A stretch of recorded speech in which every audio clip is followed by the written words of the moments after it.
Hi, my name is Daniel Palacci. Today is the 9-year anniversary of me opening my gym, Mastermind Martial Arts. So I kind of sat down today for this interview to kind of talk about my gym and how to run a gym and the things I've gone through in 9 years and a little bit about myself as well. What is Mastermind Martial Arts?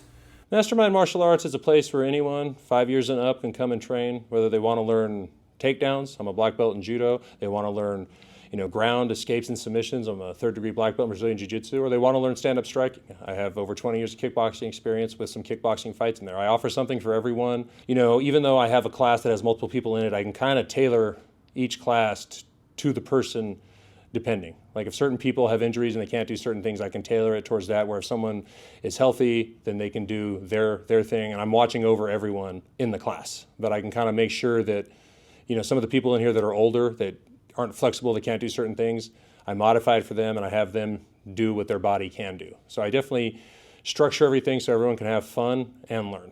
What is your favorite move in an MMA fight? The one that wins. It's really an obnoxious answer, but you can't be too picky when you're in real combat with another human that's trying to take your head off. I mean, I like to strike because it's the easiest way to win, is to punch or kick someone in the face and damage their brain and knock them out, but that doesn't always work. If I can get them down to the ground and apply a choke, it's pain temporarily, and then if they tap, it's over and there's no really long-term damage. Going for some sort of arm lock, again, they're going to feel pain and then they're going to tap, but some guys have too much pride or they don't want to tap, and then you end up damaging them. And that's the same thing with punching or kicking someone in the face. You damage them. The choke cuts off oxygen temporarily. So that's like the most humane way to do it, but I won't limit myself to just chokes. I will do what it takes to win within the rules. I won't do anything dirty like gouging someone's eyes or fish hooking someone or illegal groin strikes or anything like that. But in the MMA fights that I've had, the ones like Smoker fight and the one pro fight I had, I actually won by stoppage from just accumulative strikes. Like they kept getting hit in the face by my punches and my knees and my kicks, and eventually the ref stepped in and stopped it. But I'll do whatever it takes, though I don't want to hurt anyone. But if I can get them to the ground, I'll finish it that way, but I'll take what I can get. Who is your all-time favorite fighter? Frank Shamrock. Guy was 20 years ahead of his time. The stuff that guys are doing in grappling and MMA now, he was doing in the mid to late 90s. He was the prototype for the fighters that we have today. Guys like George St. Pierre, who are really, really good at everything. I always tell people Frank Shamrock was GSP 1.0, because he was, just with a bit less wrestling. The guy had endless cardio, he could strike, and he was excellent on the ground. He just lacked really effective takedown defense, but that was mostly by choice. So he could fatigue you on the ground. But the guy's theories and concepts on MMA, stuff he was talking about in the late 90s and early 2000s, have literally happened. The stuff he said 20 years ago that would happen to develop and evolve MMA have happened. So he'll forever and always be my favorite fighter. Have you ever trained with any famous fighters? Quite a few, actually. Like my favorite fighter, Frank Shamrock, back about 20 years ago in 2004, I had some business up in San Jose where he had his gym, so I was able to get up there a couple times and train with him. Amazing. I still have the picture from my old school camera phone back then somewhere. The stuff I learned from him I still take with me and use. In addition to Frank, I've been in there with Fabricio Verdum, who was a heavyweight champ in the UFC, Daniel Cormier, who was a light heavyweight and heavyweight champ, Mayhem Miller, Antonio Nogueira. The list goes on and on. I was just kind of the guy in the background helping some guys train for fights. I'm a big guy, and it's hard to find talented big guys sometimes, so I was in there with those guys, helping them get ready for fights, not knowing who they were, especially Daniel Cormier at the time. He wasn't famous like he is now. All I saw was an Olympic tattoo, so I knew he was an Olympic athlete of some sort, and I figured out very quickly that it was wrestling. And Mark Munoz is another guy who was in the UFC for a while. I helped him train for a couple of fights. Great time. Mark's a great guy, and he was a real pleasure to train with because he took time and showed me stuff for my body style and didn't make me learn the same stuff that everyone else was learning. What was the first martial arts that you studied? Aikido, believe it or not. Aikido is, there's crossover to jiu-jitsu somewhat, like in some of the self-defense techniques in jiu-jitsu, but Aikido is a lot of standing, like wrist locks, punch, redirection, and defense. The martial art film star Steven Seagal, that's the art that he uses. I had a lot of fun with it, but I was with an instructor who really wasn't as knowledgeable as I thought, and he wasn't as good as I thought, and he was kind of a fraud, more or less, I found out years later. And his personality is very odd and very different. And after a couple of years, despite some of the friends I made at the gym and what I was learning, I just wasn't having fun. When you train, when you're a coach, you have your values, and you can't inflict your values on people, and that's kind of what started to happen. So I left, and I still remember everything I learned, but I don't really use it in any of my teachings or even in my day-to-day life if I'm looking to defend myself. There's more effective ways, in my opinion, to defend yourself than what I learned, but if I hadn't have been there and then gotten unhappy, I might not have found kickboxing and jiu-jitsu and judo, so it kind of blessed me in an indirect way. What is your favorite style of martial arts? Hard question to answer. I learned how to punch and kick before anything else, so I could sit here and say kickboxing, but kickboxing is hard on the body and hard on the brain if you take those hits.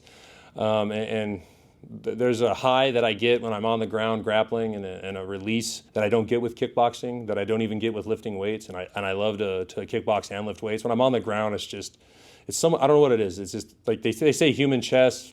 I don't know. It's just figuring it out and being a step ahead of you and catching you in that move before you catch me. And it's just a constant like Rubik's Cube of a problem I'm trying to solve now. If I'm a lot better than someone, it's not a Rubik's Cube that I'm trying to solve. It's very, very simple. But, when other good black belts come through, even some good brown and purple belts, like it's just fun to try to figure out their game and beat their game and impose my own. So like if you're going to force me to pick, I would pick, grappling, because judo, well, it's more of a takedown art on the feet. It has ground elements as well. Judo on the feet's a blast. It's just brutally hard on your body and on your grips and your fingers and stuff. But if I'm forced to, I would pick ground grappling just because of the strategy involved. But there is strategy involved in all martial arts. What was your biggest inspiration to have your own gym? Honestly, I got sick of working for other people.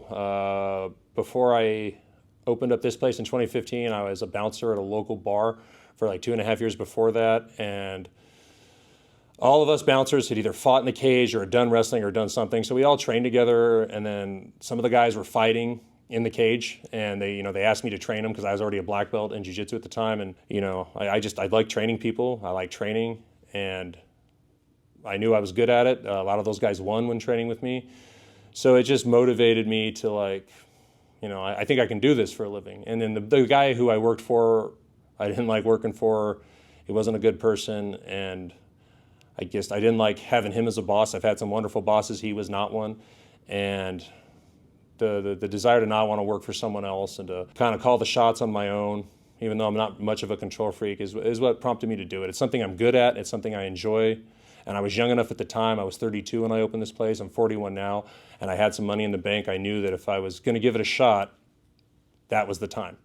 I didn't want to look back when I'm 50 or 60 and be like, man, I should have tried to open a gym back then, because it's going to be way harder down the road. So it was just a combination of not being happy, having a horrible boss, and always wanting to do it and not having the money, and then having the money. So it was kind of a perfect storm of situations. What was your biggest struggle about running a gym? Multifaceted answer there. The first struggle is financially. You're going to put a lot of money in to get started, and fortunately for me, I had some money saved up, and I had parents who believed in me, so I used a lot of my money to pick up the slack where bills were concerned, because you're not going to make a lot at first. So when the gym's not paying for itself and I still have a car payment and other bills, I was dipping into my savings for that, and my parents kind of gave me the seed money to get the place started. And I was very fortunate. Had I not had that, I don't know if I would have done it. I was in a good enough situation that way. And you're going to lose money at first unless you're just one of the very fortunate few. Like if you're a super famous martial artist, people are going to be drawn to you and they're going to train with you right away. I didn't have that luxury. I'm kind of an unknown guy. I'm a behind the scenes guy. There are guys that I've trained with that like me, but to the general public here in the high desert, I'm still like building up my brand and my name.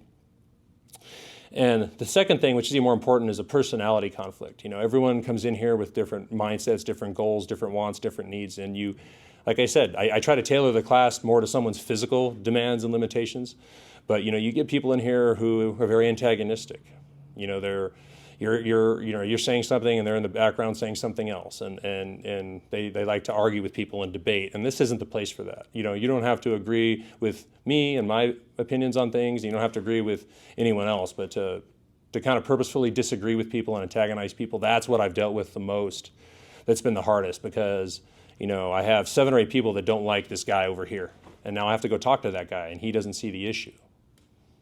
And you don't want to kick anyone out because that's money that's walking out the door, but sometimes you have to cut that cancer out so your gym can prosper. And unfortunately, I've had to do that over the years with guys who didn't want to listen.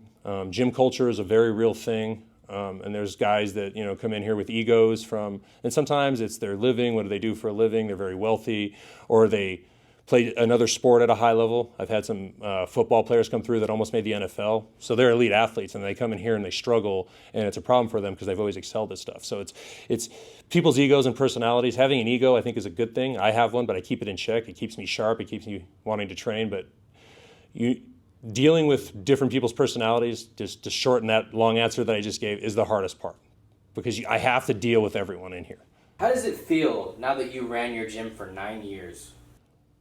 Amazing. There was a period of time where it was slow when I first opened and no one was coming in, and I started to doubt myself. In the back of my head, I never doubted that I could be successful, but there were a few times where, I got a little emotional. I'm putting this money out to market and putting this money out to rent this gym and this space, and no one was showing up. And there was nights where I'd leave the gym crying a little bit. It's tough because you're seeing, a dream, a goal, something you've worked for not succeed. And it's very painful and it's very tough. And that's, I'm glad that I got through those days. There's still ups and downs now. There's still months where I do incredibly well. And then the next month after that, the business kind of drops down. It ebbs and flows like that. But to have made it 9 years is just an amazing feeling.